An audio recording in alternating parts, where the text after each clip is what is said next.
Jangan berbicara tentang rohani itu urusan Tuhan. Iya benar, memang rohani itu urusan Tuhan, tapi rohanimu atau ruhmu ya urusanmu sendiri.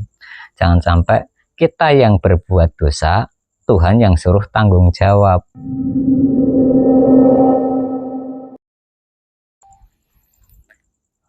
Assalamualaikum warahmatullahi wabarakatuh.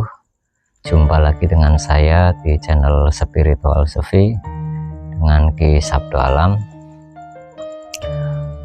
Kali ini saya akan membahas tentang perbedaan antara ilmu praktek dan teori, itu ya.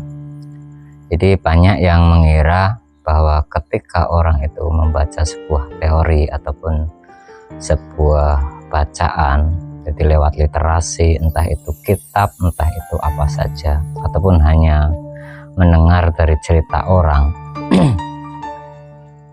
terus kebanyakan itu langsung meyakini, dan itu akhirnya apa, menjadi sebuah dogma, seolah-olah rasanya sudah praktek padahal belum gitu. Jadi bedakan di sini ya antara praktek dengan teori gitu.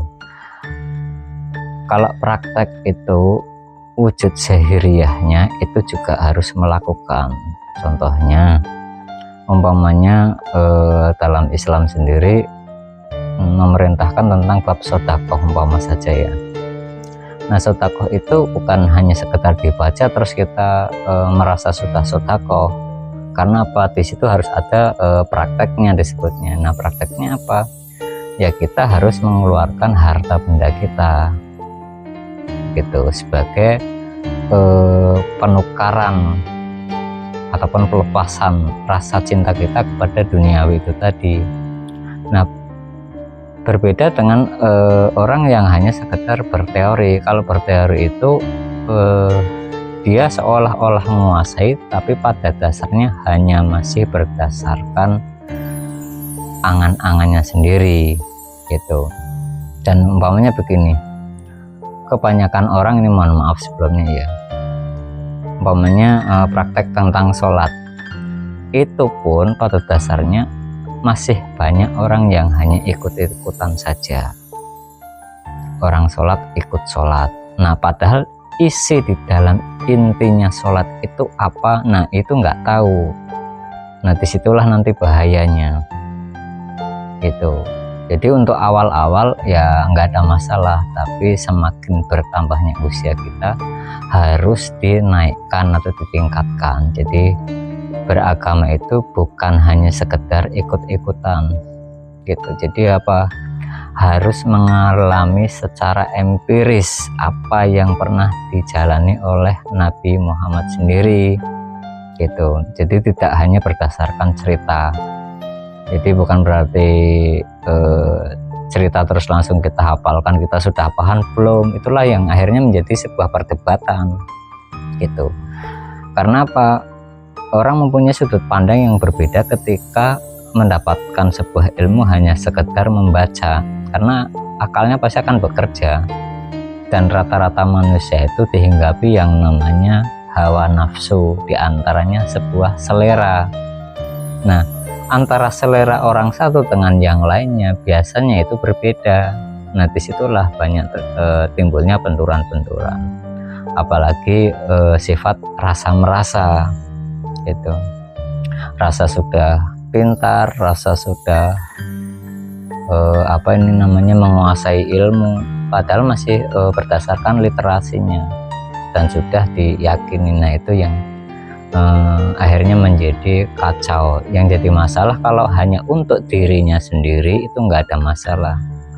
Yang kasihan orang-orang awam yang memang ingin belajar itu untuk mengenal Tuhan ataupun menuju Tuhan, akhirnya tersesat karena apa? Ulah daripada orang-orang yang bukan ahlinya agama menerangkan tentang agama. Dalam hal ini maksudnya apa yang dimaksud ahli? Ahli itu si pembicaranya itu sudah mengalami pengalaman secara empiris Jadi bukan pengalaman empiris di sini bukan hanya sekedar jasmaninya saja, tetapi termasuk dalam ruhaninya. Karena hakikat beragama itu unsur yang harus ditimbulkan itu bukan jasmaninya dulu, tapi ruhaninya. Gitu. Karena apa? Jasmani itu pada waktunya akan mati. Karena apa? Tutup usia, karena sifat jasmani itu adalah baharu. Sedangkan ruhani itu adalah sifatnya kekal. Makanya sebenarnya ruhani itu yang harus kita uber dulu gitu. Jangan sampai duniawinya kita cari-cari ataupun jasmaninya kita latih, ruhaninya nggak pernah kita latih gitu. Padahal jasmani itu ketika mati sudah hanya jadi kembali ke tanah lagi. Lah ruhani ini yang jadi masalah gitu. Memang ada yang bilang jangan berbicara tentang rohani itu urusan Tuhan. Iya benar, memang rohani itu urusan Tuhan, tapi rohanimu atau ruhmu ya urusanmu sendiri. Jangan sampai kita yang berbuat dosa, Tuhan yang suruh tanggung jawab. Nah itu yang jadi masalah. Oke, sementara ini dulu, nanti di sesi berikutnya akan saya lanjutkan. Terima kasih kepada saudaraku semua dimanapun berada. Wabillahi taufiq wal hidayah. Wassalamualaikum warahmatullahi wabarakatuh.